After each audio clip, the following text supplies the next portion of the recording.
So you got it? So. You should never film it vertically, like makes it so uncomfortable to watch later. So just flip it. Oh no, it's fine for the Facebook. Okay, well.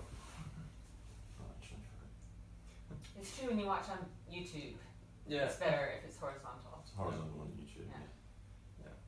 So Sam, wanna do the welcoming announcement? We have a very distinguished guest here. I do. Yes. We I'm are so humbled. distinguished. You are. Yeah. Well, you're more distinguished than we are in any case. Oh, this is dangerous looking good. Want some water or something? I've got tea. You've got Thanks. tea? Alright. Just pass me her notebook, please. Her computer. Oh, computer. Yeah. Because we'll need that for questions. Okay. Oh. Yep. I mean, for questions of your fans, right? Throughout us. Okay, so. One sec. I think to start it, we should have you with your. Should I show my books? Yes, Okay. absolutely. I brought a few to show. Hold them up, and I'm going to tell you when we're Where going to am go. I looking? Look into this one. Okay. Okay, I'm going live in and hold it up. Actually, I should hold it this one. Whichever you're most proud of. Oh, Amy Uh-huh. Plum, we're live. Okay, we're live. Oh, welcome. Thank you for joining us on BS in Paris, Rooftop Ramblings. the Rooftop Ramblings. Amy, you gave us a list of questions you always get asked, so let's go through them really quickly. Which is, how long did it take to get published? How did you know you wanted to become a writer? And what's your favourite ice cream? So if you could do get those ones done in. You have 10 seconds. 10 seconds. Go. Okay, I've always known I wanted to write. The first thing I ever published was in first grade, and it was a poem about a turkey on Thanksgiving who did not want to be eaten. Do you still remember it? Yeah, but I'm not going to say it. And let's see, the first time I was published, well, I published lots of articles on wine and art and other things in lots of different magazines. But the first time that I was published for fiction was in 2010. Right. And that was with Die For Me. And that was the first book that you wrote in Italian. This this is the Italian version. Hi, Italian fans. I love you guys so much. This is the first one that I wrote in English. It was translated into 13 different languages. What was the most obscure language you got translated? Bulgarian. Oh, really? And they made the weirdest cover. It made it look like it was 19th century. It was really strange. It looked like 19th century Little House on the Prairie, which is not this at all. So yeah, this was my first book, and it was part of a trilogy, the Die For Me series, and then people liked it so much that they asked me to write more, and so I wrote 3 novellas to go with it, which followed. So there are 6 books in all. Novella is a shorter book. Right. Is there some kind of standard definition of a novella? Is it like 100 pages or something? Or? That's a good question. I know there is, but I don't know what it is. There's been plenty more good questions coming. This was, I think, 85,000 words, and my novellas, I think, are around 30,000 words. So that gives you kind of an idea. Yeah. And then the novellas are written from a different point of view. So I wrote, the main characters of this one are Kate and Vincent, but there's a third guy. Familiar, right? It's Kate not and Vincent. Yes, Kate and Vincent, yeah. Why? It'd be Vinny in Australia. I don't think we'd ever get away with being called Vincent. Vincent, okay, Vincent. he's French. Oh, right, So Kate is from New York, Vincent is French. But there's a third guy in it named Jules, who's an artist, and it's funny because everybody who was supposed to fall in love with Vincent fell in love with Jules. So my two spin-off books are written from the point of view of Jules because everybody loves Jules. So I have a question. So it's young adult literature, right? So it's made for adolescents. Wait. Is it literature or is it young adult? Young adult Fiction. Literature. So No, it's a question. It's a good question. No, that was just the first part of it. The main question comes now. So I see there's a lot of dying in the sequels and the titles.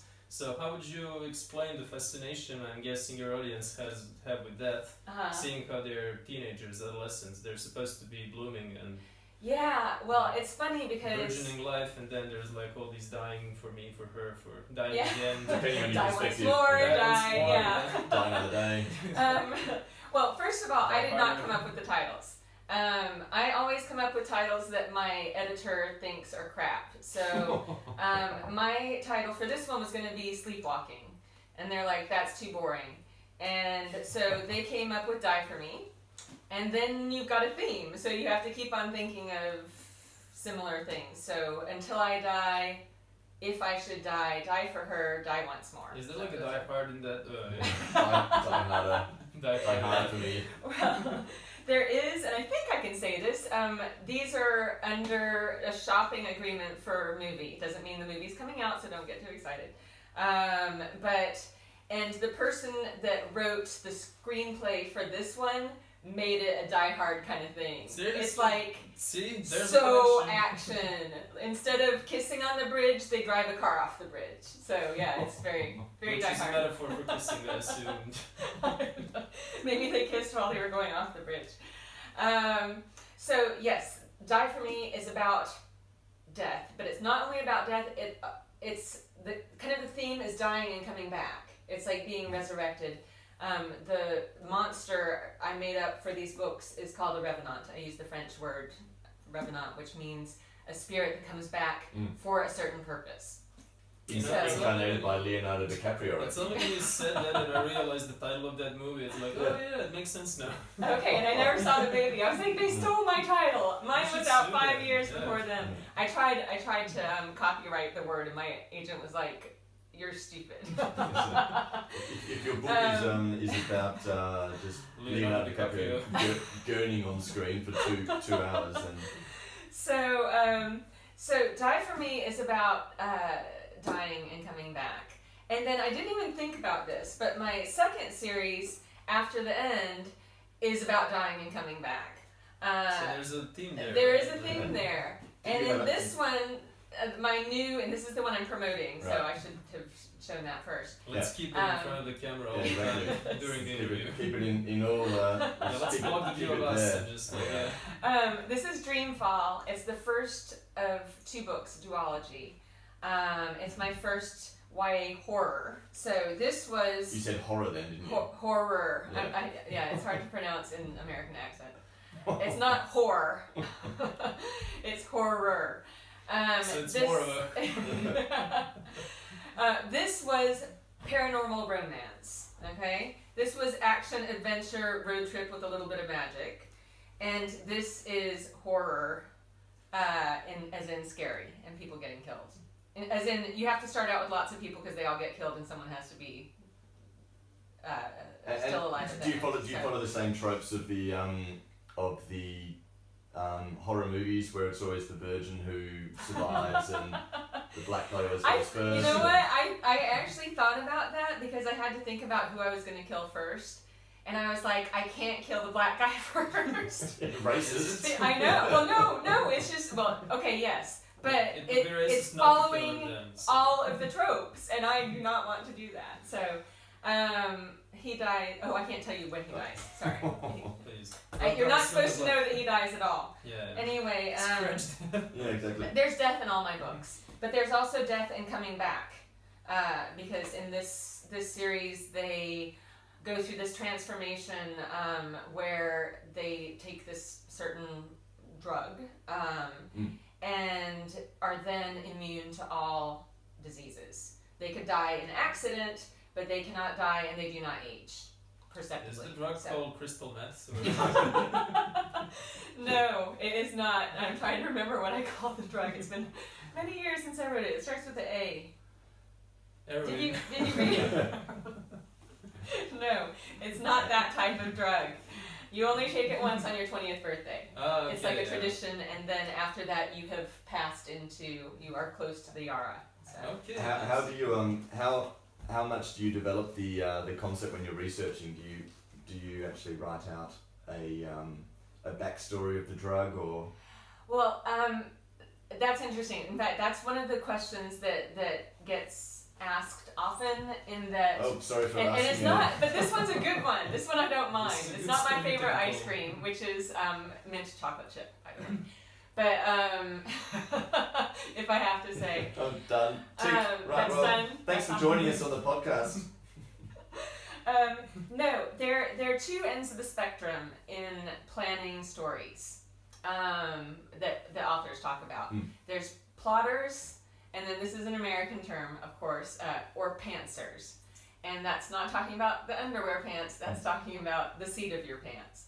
So basically, either you plot and you really kind of draw out something as simple as, just kind of a chapter storyline type of thing, or you can even do a storyboard, or a friend of mine who had been a film writer before gets it in there and she has all of the beats. So like every single thing that's going to happen before she actually starts writing.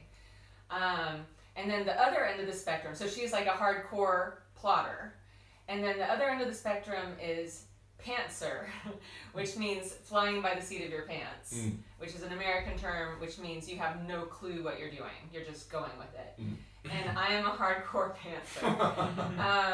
I don't know what's going to happen in that chapter until I sit down that morning and start writing it. So hang on a sec. So I think I was reading the other day describing them as gardeners and architects, but the same thing is, someone who's you're planting a seed and cultivating, you don't really know what the garden's going to look like, or an architect and you start with a complete blueprint. That would be right if you had mystery seeds that you had no clue what was going to come out of them. But how does it has this ever blown up in your face, this approach? Got 3/4 in, you're like, fuck. No, because if I am being honest, if I were making it up myself, then that could happen. But if I'm being honest, then that means that I am telling a story that I think already exists, that I am being given by the muse or by the alternate universe or whatever else. And if I'm following the right path, then I will get the right story. But see, this is very interesting that you say that, because they're all fantasy fictions, right? And they deal with magic and surreal and like these otherworldly things. So how do you get like honest and on point with that? Because it's high fantasy. It's not like an autobiographical novel where you're pouring your heart out. So it's actually not high fantasy, because high fantasy always has swords and elves. Oh, okay. So, the level of fantasy, low fantasy. I don't know, but when you say high fantasy, that's Game of Thrones. That would be high. Oh fantasy. Yeah. I had a discussion with a friend of mine who was complaining about the TV show. Said they framed it as a high fantasy, whereas the books were low fantasy. So it was just like very little magic, but that like medieval setting. Okay. But anyway, so yeah, basically it's fantasy. Let's gonna go into hierarchies. But yeah, just I'm curious when you say like being honest. And you're writing fantasy, so magic, etc. So how does how do they mix? For example, when I was writing Die For Me, I knew that this supernatural being. Okay, well, first of all, I started out with the character, and I knew I wanted to write a supernatural romance. But I didn't know. I had no clue. I just knew that that's what the type of thing I wanted to write. So the first thing that came to me was the main character, Kate. And I do a lot of my thinking in the bathtub, because that is where the thoughts come. Advice for young authors there. Note this down. Get a bathtub.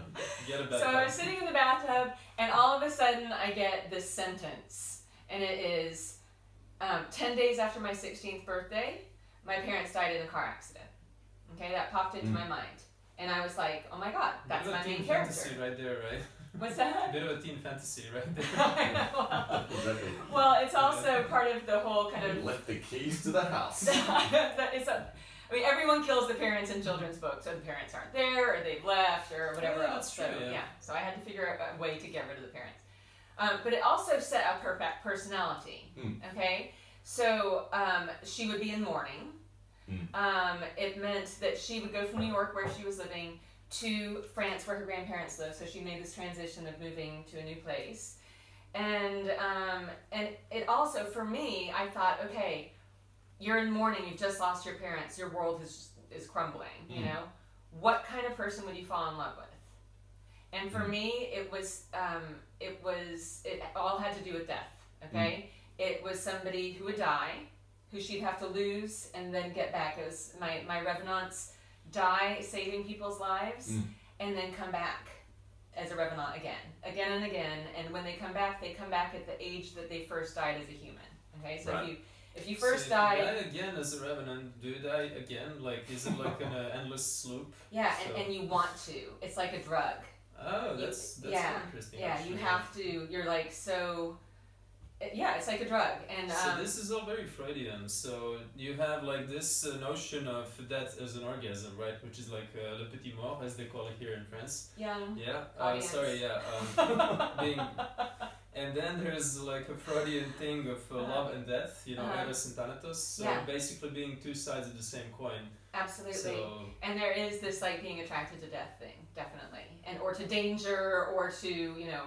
But as I started figuring it out, because I didn't know what the revenants were. I just knew, I thought, okay, I'm going to mix. In fact, in the beginning, I made a list of all the supernatural beings. And I thought, okay, I'm going to write one book, but let's say it succeeds and I sell it and I'm stuck. I get to write 3 books or 4 books or whatever else. Stuck with this life. Yeah, exactly. What could I write about? What would I be interested enough to write about for years? Okay? Because that would be what you're getting yourself into. So I did like vampires, werewolves, unicorns. I did all these different things, and I was like, unicorns? That's kind of like kissing unicorn. You think of the slobber stuff, and it's just like not that attractive. And so yeah, I kept on going down, even to like Narnian things like satyrs and nymphs and whatever, fawns. And wasn't interested. You went right down to fawns. I went way down to fawns. And the only things that interested me enough were gods and zombies. Those were the only 2 things I thought that I would really enjoy. You narrowed down your focus. And so I decided to mix them. So my revenants are a mix of gods and zombies. And so basically they're people who have died saving someone's life. 3 days later, after they die, they come back to life. Oh, they die saving someone's life. That's the. And then after that, say you're 19 and you were in World War II and you died saving someone's life. You have to have the right DNA or whatever to actually become a revenant, because everybody would be becoming revenants that would save somebody's life, and that doesn't happen. So there's like a harsher set of conditions when you enter like an event where a lot of people is dying. Then it kind of raises the bar up to become. Yeah, it does. Okay. But you can find when the revenants who are seers who can see revenants in the making and get their bodies so that they won't be destroyed, they hang around battlefields because there will be several. See, to me, this is possibly the most interesting aspect of young adult literature is the world making. So once you get into that, that's something that like regular literature doesn't do as much, because when you set something in a real world, everyone knows already how everything works, and then you get to like focus on other things like characters, their interactions. But here you get like this awesome deal of world making where you get to develop all these rules and how they function, how they interact. But it's hard, and that's the thing, because I didn't plan them ahead of time. So I knew that they were dying and coming back, but I didn't know why. And I was, I knew that they were going to die and come back, and I was writing my first draft, and they were dying, and he was saying, we die and we come back, and I was like, but why? Why do they, I don't get it. And I was driving to a friend's house. Another good place to think is in a car or train. Just don't think too much in a car, because you'll run off the road. Don't look at the road. Look at your notepad. No, I don't write when I'm. Yeah, definitely not. But it just like popped into my head. I'm like, they die saving someone, and it really. I didn't plan that ahead of time. It popped in after I had already written like 10 chapters, and I was like, oh, okay, that makes sense. And then I hadn't even thought about the baddies yet, so I was like, the baddies have to die doing something the opposite of saving someone's life. So the baddies die betraying someone to their death. Okay, so like Judas. After Judas died, he would have become a pneuma if he was. This is a bad revenant. Well, yeah. Then again, if you develop the analogy, the good guys would be kind of Christic in a certain way, right? So there's a bit of a absolutely. So you can, and that's the thing. I think if you're telling a truth, whether or not you're making it up, if you've tapped in to the right vein in a way, that you will be getting true things, and you will not have that problem where you come to this place and you're like, okay, I ran out and it's all wrong and I have to stop now. You have the deeper truth. Yeah. And I was saying to Boris the other day, I think that one way that you get that access as a writer is by reading a lot. If you have a huge base of mythology within you, like I taught myself to read when I was 4. And I never stopped. I had no social life. I was a complete nerd. All I did was read. It's okay. And now all my people that I am close to in the industry are just like me, so that's great. But I read so much that story became a part of me. And so it's easier for me to tap into that. I mean, I hear people say, I don't like to read, but I'm going to write a book. And I'm like, good luck with that. But so the importance of reading to writing is what exactly? Because they say garbage in, garbage out. So if you I have a really bad short-term memory, or even long-term memory. I can never remember the names of characters after I read books. I can't. And I can watch a movie and come back and watch the whole movie again 5 years later and not remember that I've seen it before until the end, and then I'm like, oh my god, I've seen this before. God, they hit the iceberg. I know. But some of it, for me, the story has sunk in. Okay, it's like art. If I see a painting, I will never forget it. I might not remember the painter's name, but if I find out the story behind it, I will remember that story. I will remember the painting.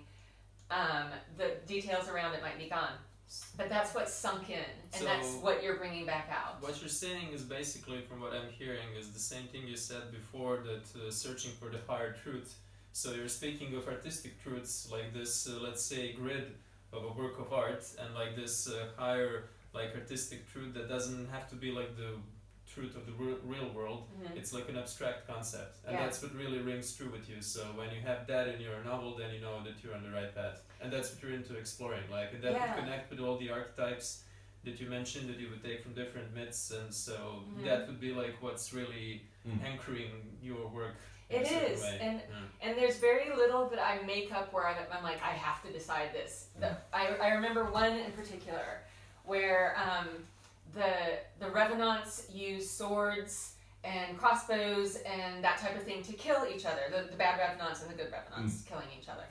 And it's the Bardia and the Pneuma. And when I didn't know why. I just don't like guns, okay? So I've always loved weapons, but not guns. And I've spent a lot of time at Invalides in the War Museum because I love crossbows. I have this thing about crossbows.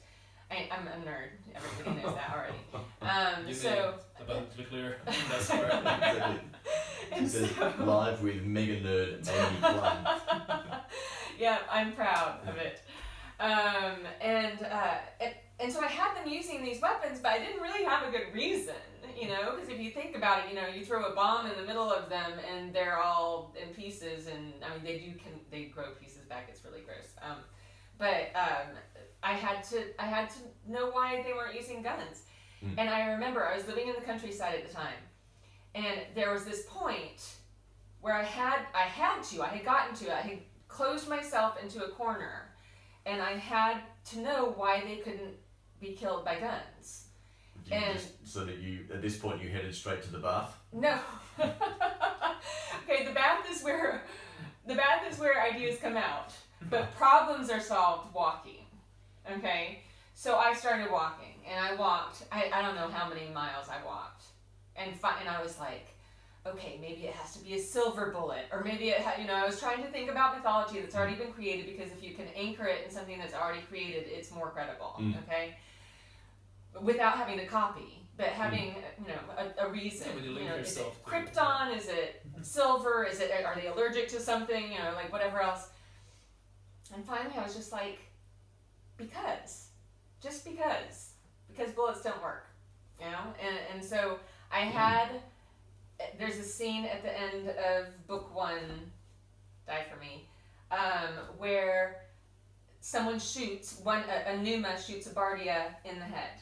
okay? But it's only to slow him down, because it's not going to kill him. And as they watch, the bullet, like, kind of comes back out, pushes itself out of his forehead, and then falls onto the ground. It's like an X-Men thing then. Yeah, exactly. Oh, is it? I don't know. Okay, well there, I tapped into something that, yeah. And I liked that image so much that in one of the novellas, the revenants in New York use guns.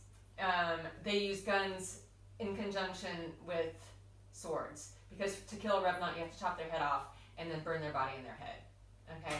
And so in New York, they'll use the gun to stun and get them down, and then they'll do the dirty work. And where do they burn them in New York? In like a oil drum? Anywhere? Under the bridge. No. Revenants have really good connections, and they have connections with the cemeteries and the crematoriums and everything else. So, although in book 3 of Die For Me, they use the arène de Lutèce, you know? The arena, the Lutèce arena, yeah. And that's where the last battle is, and they build a big bonfire and throw them onto those. So I have a question, and it's have you ever wanted to write something that's anchored in the real world? Yeah, in fact, what I usually do is anchor things in the real world, and I don't want it to I don't want it to go too far off. Like I haven't ever written science fiction that takes place on another planet. I haven't ever written fantasy that takes place in another universe. My imagination doesn't stretch that far. I don't think I'd be good at that. Plus, for me, I've always been into magical realism, not in YA, but in just regular literature, where I think it feels more powerful to me, and this is not to diss high fantasy or science fiction or anything, but for me... Yeah, we get it, Amy. All of my friends, Lou Anders, please still love me. No, for me, if I set something in the real world and then just twist it a little bit, that's what I like to do. And I think maybe it shows some of my limitations, that my imagination isn't good enough to like transpose something into another world completely. It's just a preference, though. But for me, it has a little more power for the credibility, for one thing. Because for me to think, and I don't really believe in what I've created, but I like thinking that way sometimes. You're walking through the streets of Paris and you're like, that guy could be a revenant.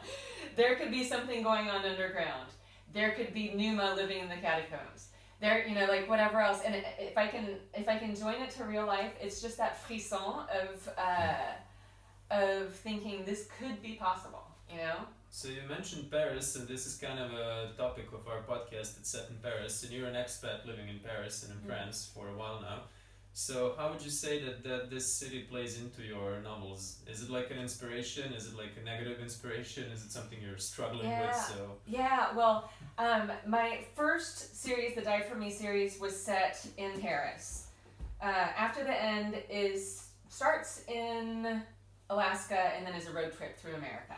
Okay, and then this one is in their minds. Okay, it's in the real action takes place in a lab, in a medical lab, but the story takes place in their nightmares. Okay, so it doesn't matter where you are, really. But Die For Me was my first series, and there's even an Eiffel Tower there. There's an Eiffel Tower. All the editors always want to put an Eiffel Tower in. They're in all of the pictures, all the covers. And the reason I wrote about Paris for this one was that I had written, what I write naturally is comedy memoir type of stuff. So I write funny stuff about real life, and that's what comes naturally to me. That's what I feel like I'm really good at. But have you you haven't? I did write a book like that, and nobody bought it. No way. So it was called A Year in the Vines, and people liked it, but they said there are too many books like that where the American expat has moved to France and then writes a book about it. And yeah, I had this funny experience when I was looking at writing a book years ago, and I was trying a novel format, and the editor said, I sent a few chapters to an editor in New York, and they're like, yeah, it's a great, why don't you write that story of the young foreigner coming and falling in love with France? And I'm like, because that's been written, there's like an entire bookshelf, but then there seemed to be that, you know. Well, then if you had written it, they would have been like, "This has already been done." Ha yeah. Catch 22. I know. No, they honestly. That's the book that I got my agent with, which I was so privileged because. Was this based on your time in the countryside? Yeah, in the Loire. Yeah, I was in the Loire for 7 years, and basically, I was so unhappy. I was so depressed, and that I don't know. I've heard other people say this too, but you don't have to explain. I am the funniest when I am like so depressed that I can't even move. I'm really, really funny. And when I'm not depressed, I'm not that funny. I lose it. It's really, I feel like... Well, you are pretty funny, so what would that say about your general I don't know, about my state. Yeah, I'm a pretty happy person nowadays, and but I'm not as so laugh out loud funny. Are you trying to keep yourself intentionally depressed so it wouldn't... I should get really upset about something, and then I would write a funny book. You should get a job in France. So I was living in the countryside. I had lived in Paris from age 22 to 27, and it was a magical time in my life. I was so in love with Paris. I had the most amazing experiences and lots of romance, and it was. I was in the countryside with a husband that was never at home and these 2 babies. Your babies. My own babies. I had stolen some babies. Yeah. And so I was just yearning for Paris, basically. I was just longing for it.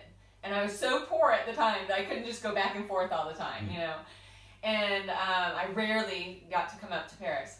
And so basically I wrote this as a love letter to Paris, okay? Because it is. I love Paris so much. It's my favorite city, New York and Paris. So, but isn't that also, a bit cliche? What's that? Isn't that a bit cliche? Yeah. I mean, everyone loves New York and Paris. In different ways. I've told why I think what's different about them. Paris is a woman, New York is a man, and they are very different. I've heard this about London and Paris. Okay. So, but in Die For Me, I had also, the reason that I did this was because this was the first fiction I had ever written. I take that back. I tried to write a horror novel and then it all went to hell. So, or it didn't go to hell enough. This was my second attempt at writing fiction. And everybody says write what you know. That's the standard thing that they say. Keep it real. Yeah, because if you write what you know, at least in the beginning, goodbye everyone. Yeah. Then it makes it more realistic. So writing what I knew what it was like for Kate to have lived in New York and then live in France, even though she was younger than me. And I used all of the places that I knew in Paris. So Jules' art studio was in my little apartment at Saint Paul. And I used a lot of my favorite restaurants and the Picasso Museum because I always used to hang out there, and the Village Saint Paul because I loved that place. And so I put all the things that I knew in the book. And so it was a love letter to Paris.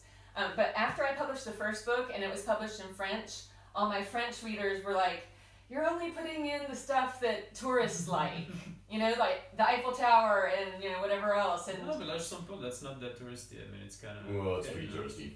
Well, it wasn't when I wrote about it. It is now. Yeah, I thought, But anyway. this is like if you're a New York Times writer. I mean, every month or every 2 weeks, there's another New York Times writer writes about how they moved to the Marais and had this most amazing time living here. Oh, I just read that one. Oh, that was not exactly. That was like, this was last week. So I feel like I've read this every 2 weeks for the last 10 years. But my French readers really challenged me. So my next book, the next 2 books, I went out of my way to do, you know, different places. Bulgaria. And no, in Paris. Bulgaria in Paris. But for example, and this is the thing, soon after this came out, my readers started going on Amy Plum Die For Me tours of Paris that they would put together. Awesome. We should list that in our... yeah. And so I made a Google map where you could go that showed all the places that were in the book so that you could go to them. And I think it's in book 3. I was in the Loire. I needed a place that had links with Roman times, but that was on the north part of town. And I just happened to find this, it was the palace of some king, I can't even remember who it was now, where there's a church sitting there now, okay? And I needed those 2 elements for my story to work. Might have been in book 2. Anyway, so, but I couldn't go there, because I couldn't go to Paris to see it. I found it on the internet. And I couldn't find a picture of the church on the internet. So I just left this paragraph in my manuscript for my editor that said, "We'll describe church later when I go see That's it." a defined Okay? version of it. So finally, a couple months later, I was able to go. And it was in this part of town that's like pretty rough, okay? It's near Saint-Ouen. But it's this church that's in the middle of like a, what do they call it here? Like a housing estate, you know? Projects, But it's called something else. HLM. Yeah. And where they all have satellite dishes in the window, and they're like these gangs standing outside, like doing things. I was there taking a picture of the church, and there was a group of boys handing things through a doorway. I was like, oh my God, don't kill me. I promise I'm not taking pictures of you. I'm not an undercover cop. Die for it. Yeah. Die for me. Yeah. Die for So I actually, when I put it, because I put the name of the church. And what was the name of the church? I can't remember now. Short-term memory. Yeah, I can't remember. Insert name of the church here. But it's near Saint-Ouen. And because I needed her to walk from there to the flea market. Right. So, and I put this note on my website, and I think in the book, saying, "Do not go here." Do not put this on your Die For Me tour. Because I could just imagine these 12-year-old girls like wandering up there going, "Where are we?" So everywhere else in my books is safe to go except that one church. So. Amy, do not let your book lead the young astray. That's the. Please don't hold me responsible for anything that happens in Saint-Ouen. Hey, I have another question about how do you know when you're reading young adult fiction as opposed to? That is such a good question. Yes, that's a really good question. Yeah, exactly. 7 interviews. That's a really good question, and I hate to answer it because you'll have people jumping all over you saying that's not right, because everyone has a different view. So one way for me, in fact, what I should say, I wrote an adult book last year, not adult as in porn. As in like adult toys. Yeah. but for adults. It's a bit of a rough transition. Yeah. Whoa. No. For adults, a thriller. And my agent shopped it around, and publishers weren't interested. So I said to her, why don't I try to rewrite it as YA?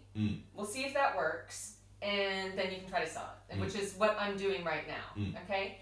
But in order to do that, and hopefully this will answer the question, before I had a narrator, the main character was a 40-year-old woman journalist, living in Paris, has to go to Siberia, okay? Literal Siberia, or yeah, the story takes place in Siberia. Right. And so to make it into YA, I created a son for her, a 17-year-old son named Cyprian, and he is going to go with his mom on the same trip that I had in the book before, and it's all going to be from his point of view. So for me, that was the way that I changed an adult book to a young adult book. I wouldn't say that all young adult books have to have a young adult main character, because I'm sure that people could think of cases where that isn't the case. But if you ask a lot of young adult writers what makes it young adult, they would say it's from the point of view of a young adult. And there's also a sex thing too, right? You don't, or what was you were explaining? Yeah. Because as soon as you have sex in a young adult fiction, it jumps into a new category, right? Kind of. Okay, so this is the thing. The rules have been changing. Not that there were ever rules, but it used to be thought that young adult needed to be kind of clean. Okay? And in America, they will put age recommendations on books. Because there's a little bit of sex in my books. It's in the third book of Die For Me, and in the second book of After the End, I think. But it's not play-by-play kind of thing. It's like they make a decision that they've thought about, and it's the girl that makes the decision. Like, wear condoms. Yeah, that. And he brings her back in the morning. It's total fiction. But no. I have it starting, and then it's the next morning, or it's after. Oh, okay. So I don't do play-by-play details. I don't know. Some people might. And the thing is, especially with contemporary YA, which means that there's no magic in it. It doesn't mean it's written today, which it sounds. That's what it sounds like. It means that there's no magic or science fiction or fantasy in it. Contemporary YA. So it often talks about either just love stories or drugs, maybe, or it'll talk about an issue like anorexia or suicide or whatever else. And those things are usually more hard-hitting than the fiction is, and you will have more detail as far as the sex goes. But what I was talking about the other night was, if you are writing a book with sex for sex sake, like gratuitous sex, that's not done in YA. Okay, that's not done in young adult books. Gives a layer of meaning to young adult fiction. Yeah. that would push it up to NA. NA? Which is new adult. As opposed to NWA. What is that? I don't even. Is that sports? NWA. That's a rap group. Ice Cube. All right, yeah. If it's sports or some kinds of music, I will not know. No, NA is new adult, which usually the characters are above the legal age to have sex, and so it's usually set in universities or whatever. And NA usually it's not the story that is the most important; it's the sex that's the most important. So it's like a kind of bodice ripper, but for younger people. So that would be NA. So if you're just going to talk about sex, that's not when you're writing a YA book. However, sex is not excluded from YA because you just have that's to tiptoe around it. Like, you have to be careful with it. It's you have to be responsible. I think that's the word that I think of when I'm writing for children or for teenagers is my responsibility. Especially in the fact that, like, for example, and this is probably bad, but in After the End, they hate each other. The main characters.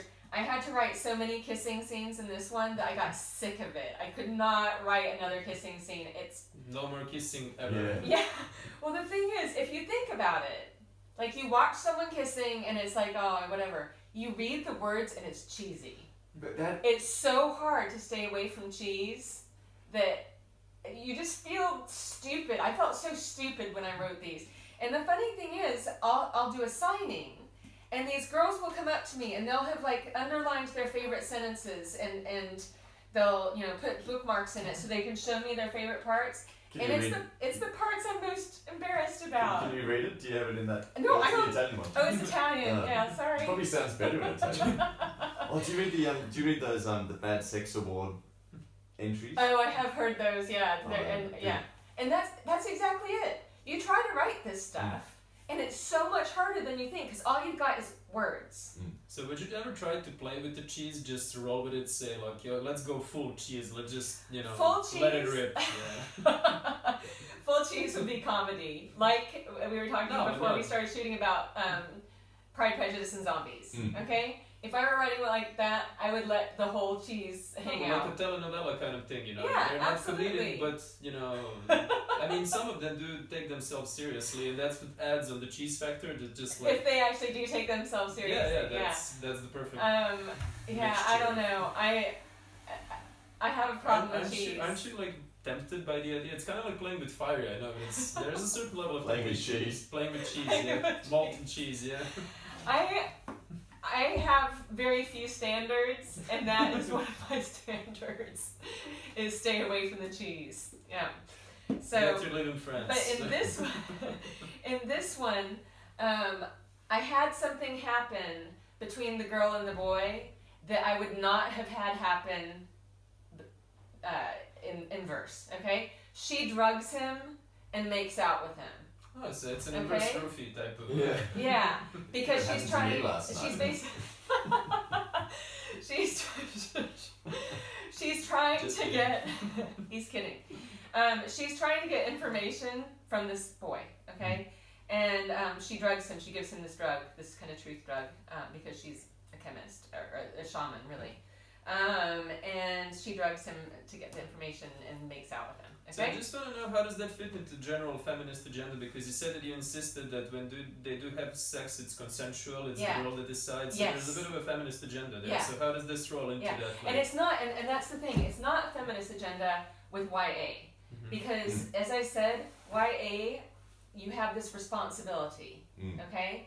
And especially, like if you think about young girls, I want them to know that it's their decision. Don't drug young boys, young girls listening to this. Exactly. However, drugging a guy is fine. Totally fine. Hey, so do you have no double standards. There's this. It sounds like a lot of the themes throughout the books reinforce this very quite traditional or conservative moral agenda of and I think you alluded to it earlier of Christian values of truth and betrayal and the valor of dying honorably for someone, but dying for saving someone's life. Is that something that you consciously object to? Yeah, object to. Is that something you thought of when you were writing it, or is that? That is just in this book. It's something that I had thought about. I guess I could come out of the closet now.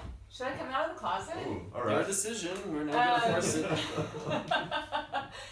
Okay, I'll come out of the closet. Die for me. Writing about something that I know, something that I knew really well, was the Bible.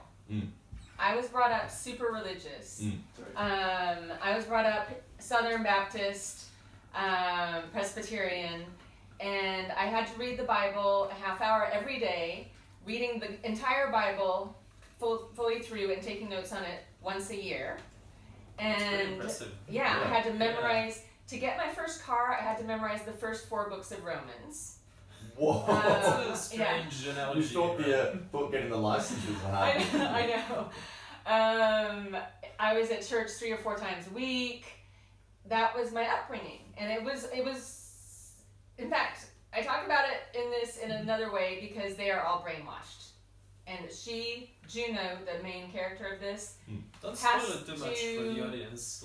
No, but it's just the first bit of it. Okay. She has to deal with the fact that she and the other kids in the tribe have been brainwashed their whole lives to think that there was World War III and that they survived it when there was never World War III.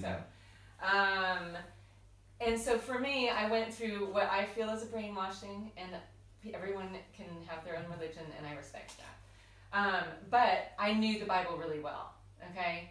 And I based my revenants on Jesus, okay? And I had one person guess that, but even my sister did not guess that, because, of course, Jesus died saving people, saving humanity, and then he came back to life 3 days later, all right? My revenants come back to life 3 days after they die for people.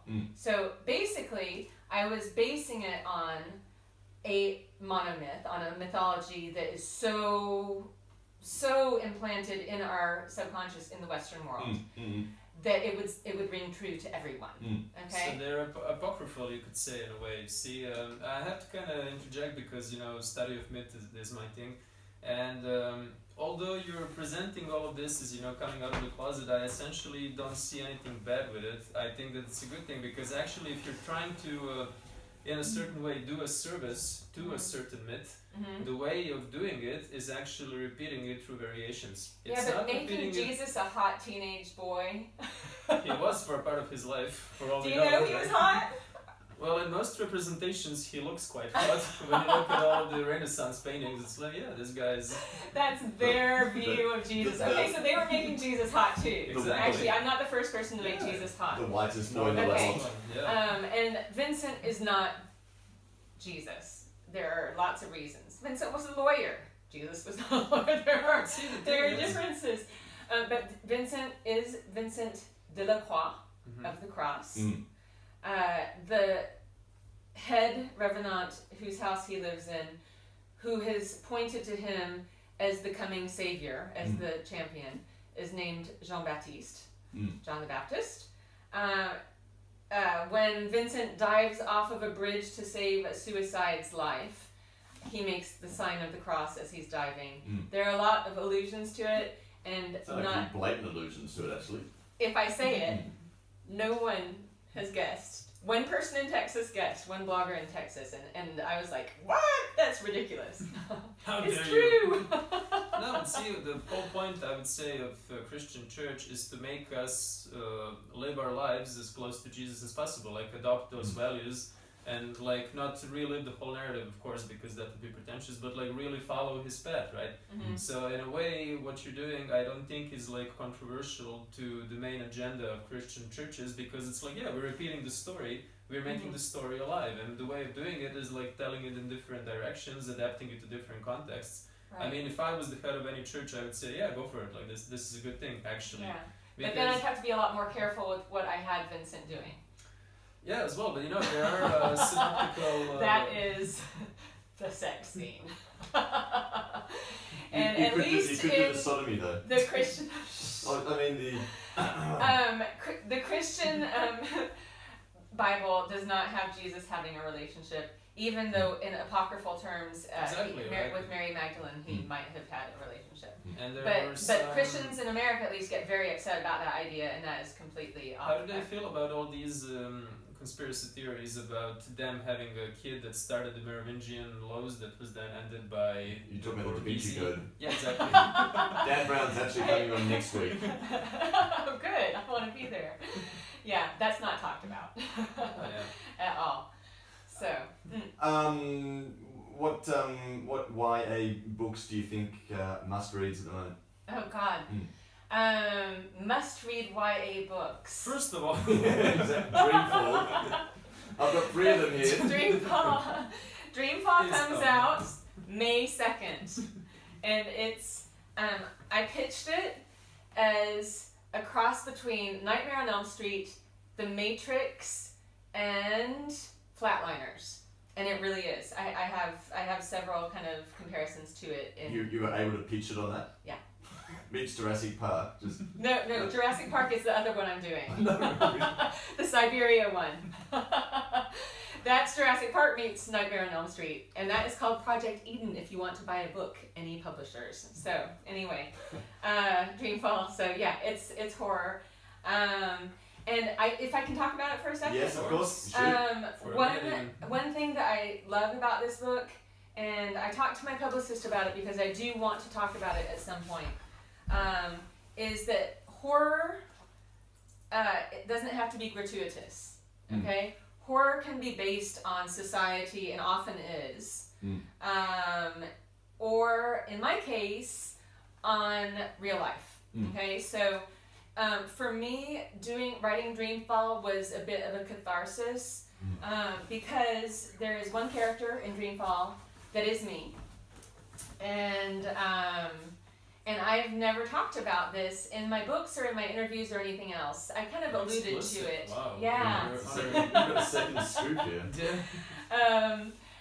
Kata in Dreamfall is from the South, and she has a very religious and violent upbringing. And I use so much from her life in this book. So her bedroom looks just like my bedroom. Her dream about the flayed man squelching out of her... Yeah. Oh, did you read it? Yeah. Okay. I had that dream all the time when I was 16. My dad, her dad beats her with a razor strap. Unfortunately, that was my experience as well.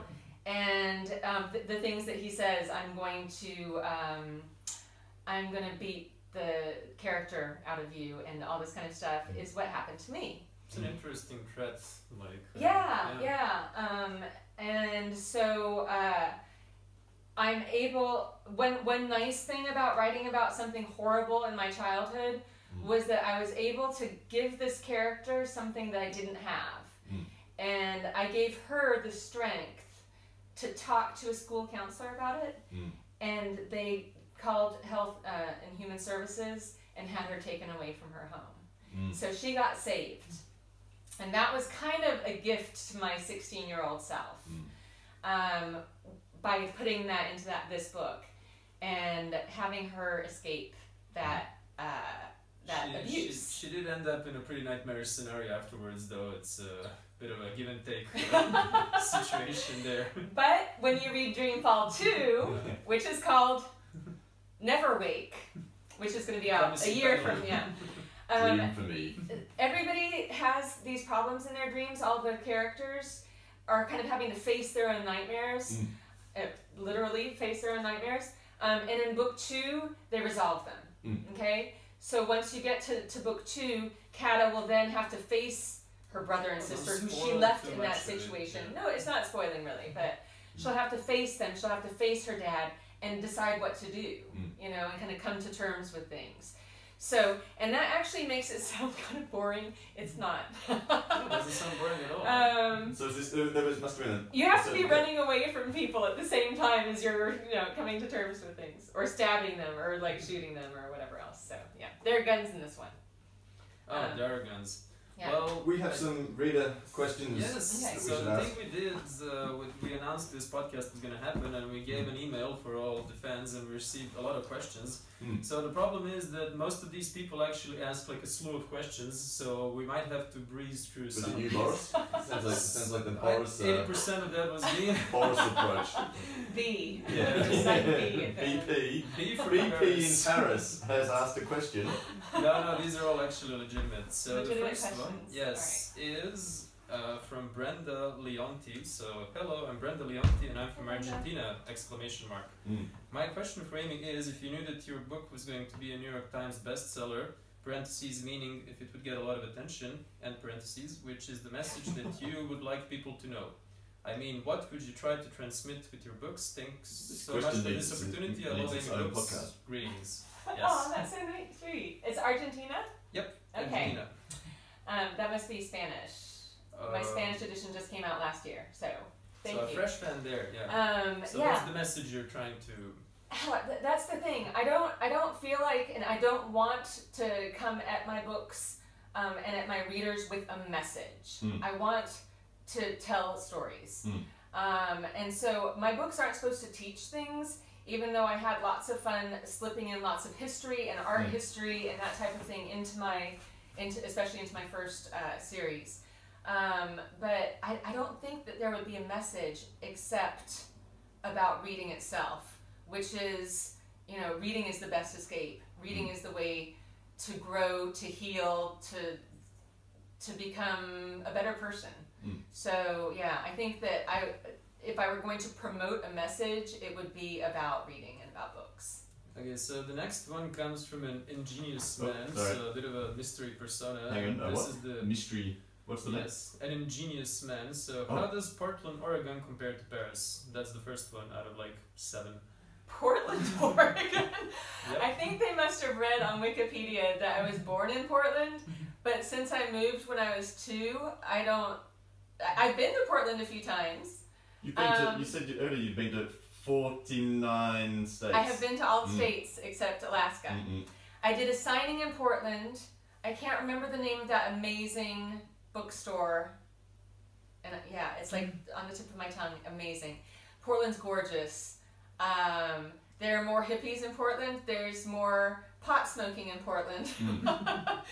I'm trying to think of differences between, there's not a Eiffel Tower. I don't know, like, they're completely different places. So it doesn't compare at all. Okay, let's It does go. not compare. If Carrie Brownstein stared in a parody of Parisian culture called Parisia, what would be some of the skits? A reference to Portlandia. Say the first. Okay, if Carrie Brownstein starred in a parody of Parisian culture called Parisia, what would be some of the skits? I have never heard of that. Is this a reference to Portlandia? I have heard that there is a TV show called Portlandia. That's pretty funny, actually. I have never watched it. Oh. I'm so sorry. I'm failing with this question. We're going to have to skip the There's many Portland others. questions. So, what are your thoughts on Twilight? How has it changed the young adult genre? Okay. I like talking about this. Everyone slams Twilight. Sorry. Wow. To make the point. Yeah, exactly. Boom. Everyone slams Twilight like I just slammed the mobile phone. Everyone slams Twilight. I do not slam Twilight. I do not want to slam Twilight because Twilight is, in a way, like Harry Potter, in that it made all these people who did not read start reading again. And especially teenagers. Teenagers are a hard audience to please because there's so much else going on in their lives. Video games, like Friends, whatever else. Unless they're already book people, it's hard to get them to read. It was amazing how many people read this book. Not just teenagers, everyone read the book. Books, plural. And I had a close group of friends and I who were totally into them. I hadn't even heard of them, and then all of a sudden I read them and I couldn't put them down. I will give Stephanie Meyer huge credit for being an amazing storyteller. She pulls people in. You get sucked into the story and you cannot let it down. I will not compare the movies with the books. That's where the slamming comes in. Exactly. Yeah. But I think that Stephanie Myers is an awesome storyteller, and she prepared the way for hundreds of us other YA authors who would not have gotten attention and who would not have gotten book contracts if it had not been for her. Well, you've heard it in BS in Paris first. Huge props to Stephanie Meyer, right? You're a Twilight fan here. Okay, so there's an interesting one. How are young adult novels ideological, and how do you deal with that responsibility of affecting a younger generation of readers? Okay, well, we talked a little bit about that before. But I do think it's a big responsibility. And for my last book, for Dreamfall, I did something that I'd never done before. And I had a sensitivity reader. Okay? What's a sensitivity reader? A sensitivity reader is someone who is so aware of current issues in, I hate to say political correctness, because that, you always think of someone with a huge stick up their butt. So, I would say being sensitive to minorities or to people who have disabilities or who have psychological challenges, let's say, and being sensitive to them. Okay, so for one example, I had my friend Natalie read through for sensitivity issues because she's really it's something that she thinks about. She's a lesbian and is married, so she already is thinking about the gay and heterosexual kind of how things are shown.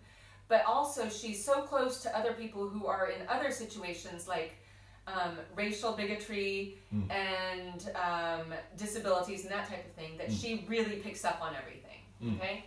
And I was so ashamed when she picked up on this one thing. I just couldn't even believe it.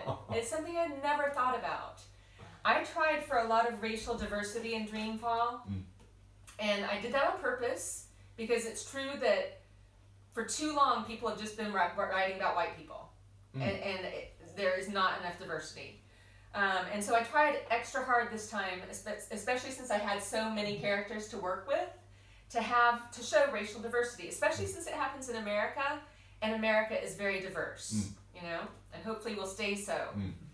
And so, in this, I describe everybody's skin color except the white character. And I was like, oh my God, how could I not have seen that? Of course they're white. Yeah, it was awful. I was really myself well, for that. You didn't learn, you know. Yeah, and I did learn. I'm so glad that she pointed that out. Thank you, Natalie Parker. Wasn't this a polemic in the, was it the Hunger Games when they made... Yes, Rue. Yeah. And she was black. Yeah.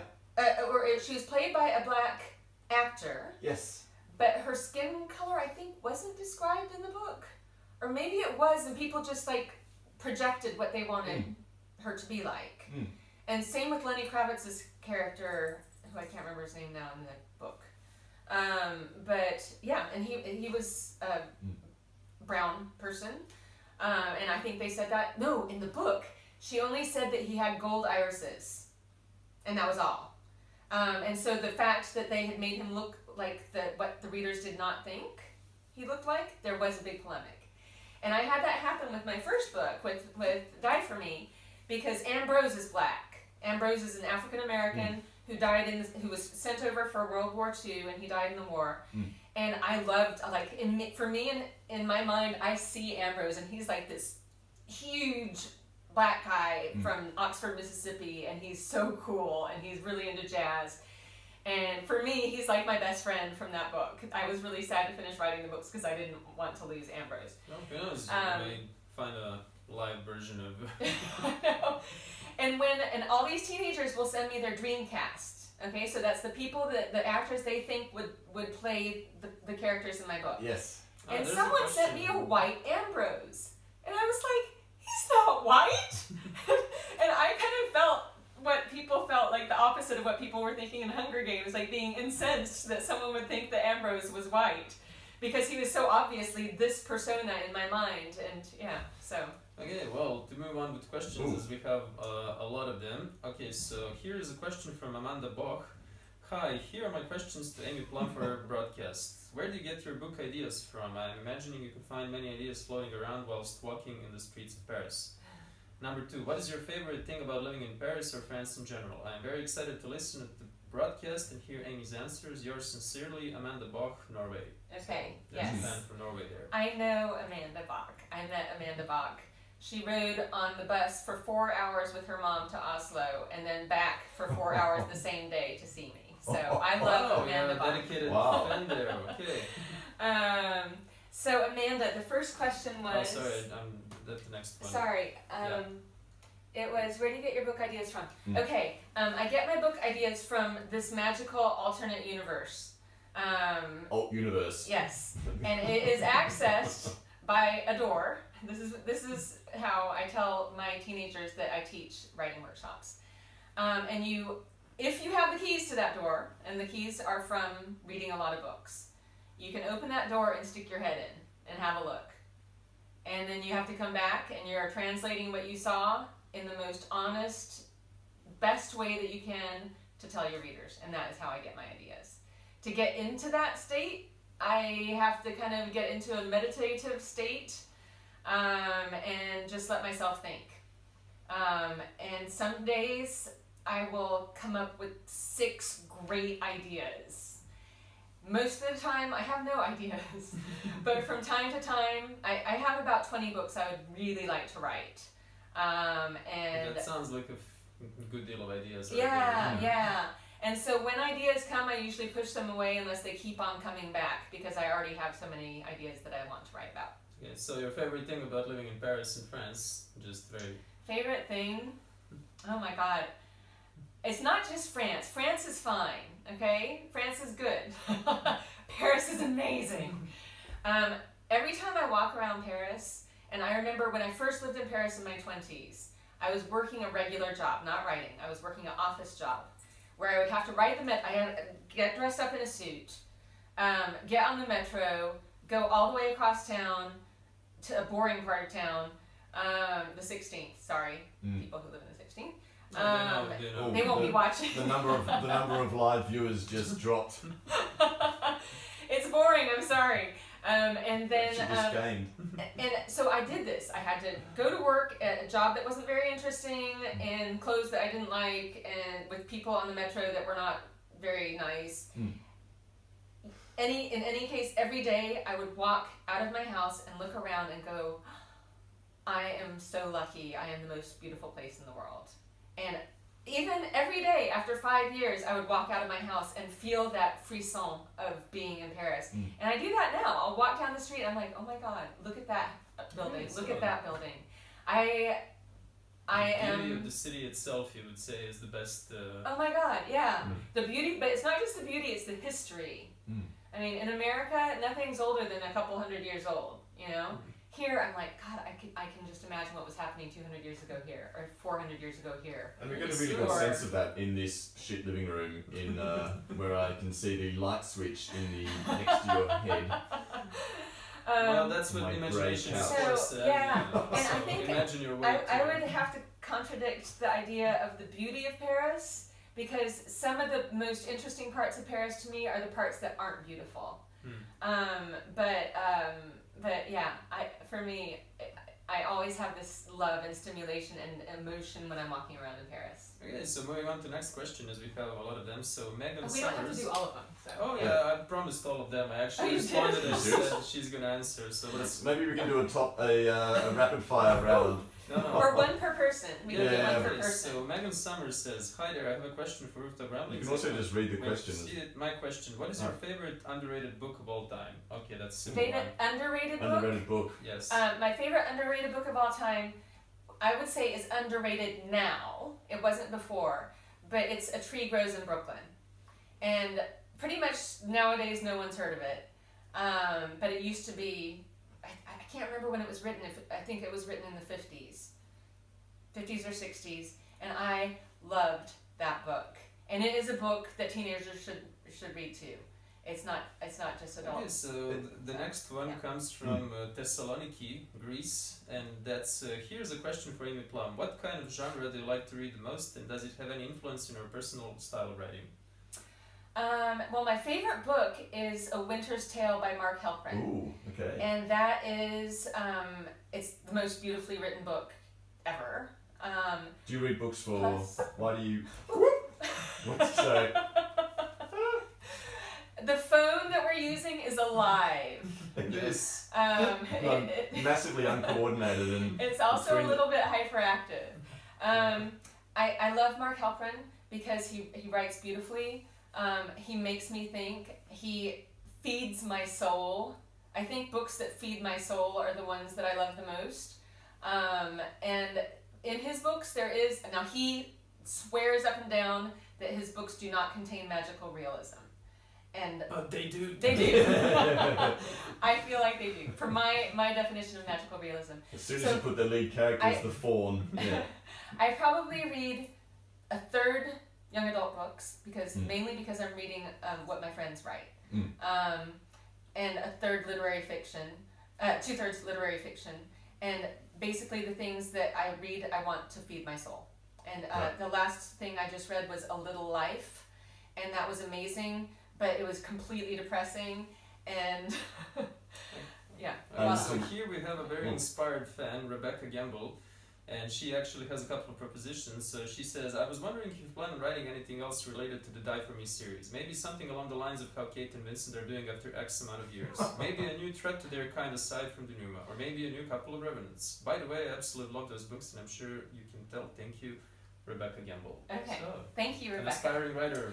So, to answer your question, I got that question so many times, and it's a very good question, that I decided to write something like that, and it is inside the world of Die For Me.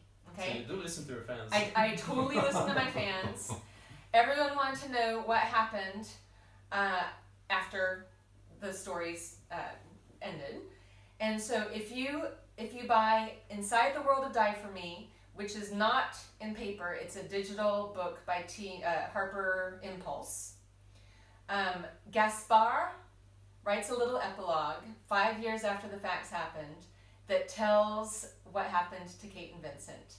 And should I give a little teaser? Oh, but that would be the third scoop. There is a child involved. Ooh. Okay. Okay, let's leave it at that. So the next one comes from Lisa Michelle Loomis, and you have an adult fan here. So if Amy could interview any of her characters from any series, who would she want to interview and why? If she could only pick from her newest book, Dreamfall, who would she pick and why? Thanks, Lisa, Monterey, California. Okay. Hi, Lisa. Lisa follows me on Twitter and wished me happy birthday yesterday, so thank you, Lisa. Out of the people who I would want to interview in my book Dreamfall, that's hard. I think I would want to interview Jamie. Jamie is the narrator. Jamie has some very special things about them that I did not allow myself to know as the author. And my daughter has asked me, in fact, okay, we can say this. Should we say this, or is it a spoiler? Oh, another one. Another one. Bring it on. No one ever knows if Jamie is a boy or a girl, and I don't either. Let us leave it at that. Make it more exciting. I would want to interview Jamie. Okay, so the next one is from Jolene Cleveland. Amy, what did you incorporate in your daily schedule to remain inspired and motivated to write Dreamfall and continue on with its sequel? Sincerely, Jolene Cleveland. Okay. Daily schedule is a joke. No such I would thing. love to have a daily schedule. I have 2 kids, so daily schedule is not possible. With my ex, we have the kids 1 week on, 1 week off. The weeks I'm with my kids, I'm too busy to do much writing. The weeks I'm not with my kids, I walk my dog, and then I come home and I try to write. And usually I can't write for more than 4 hours. However, when I am on deadline, I go somewhere that is not home so that I can't have my friends saying, let's go have a coffee and stuff like that. And I will write for 8 to 10 hours a day. So deadlines are very inspiring, is what you're saying. Yeah. Yes. I don't need more time, I need a deadline. Fear is inspiring. That's great. So the next one is from Michelle M, and it's a very simple one. Who would you have play you in a biopic of your life? Ooh, good one. Okay, there's Johnny there's someone Weird that compliment there. everybody says I look like her, Oh, and I can't ever remember her name. Jennifer Kirsten Lawrence. Dunst. Kirsten Dunst. No, no, she was the girl in 30-Year-Old Virgin. Oh, okay. The main one, like the main one, love the main- interest, yeah. the sexy grandmother, like Sexy grandmother. that's the main love interest. I don't think she's. Is she? Yeah, she is. Yeah. What is her name? Oh, she was also in Being John Malkovich. Wasn't John Malkovich then? Narrowed it down. I'm sorry, I can't remember her name. But Everyone says. that's the person. Everyone says I look like. If you have to look like when they say which famous person do you look like, it's her. And I also really like her, and so I would want her to play me in. Okay, great. So One more question before the phone battery dies. Okay, Teresa Snyder says, hi, 5 exclamation points. I have, marks. I have a question for Amy Plum tomorrow. I would like to know, what are some of her favorite books? Thanks, exclamation point. Okay. Teresa Snyder. All right. Do you always read all of the punctuation? Yeah. Okay. Makes Hey it more Teresa. My favorite books. My favorite book that I read last year was The Nerdy and the Dirty by Brad Gottfried, and that was so funny and so awesome that I was laughing out loud. I was laughing out loud like I do with David Sedaris' books, which make me laugh in public, and it's really embarrassing because I can't stop laughing. So I love his books. All Mark Halperin's books I love. That is like asking me to pick which kid I like the most. That's actually the next question. Yeah. Which kid do I like the most? The prettier one. Yeah, you have to read The Nerdy and Dirty. You really, really, really do. Okay. Okay, those would be our questions that we picked. Okay. Bunch, so. All right. And so since the battery's almost out, so one last plug. what I will do is I'm giving away a copy of Dreamfall to somebody who sent in to someone who sent in a question. So I'm gonna announce that on Facebook, whoever won on Facebook and on Twitter, because I need to get all the names first. Okay. Thank you so much for. Thank you, Amy, for joining us on the boring couch. All right. Okay, let's kill the main one. Are we done? I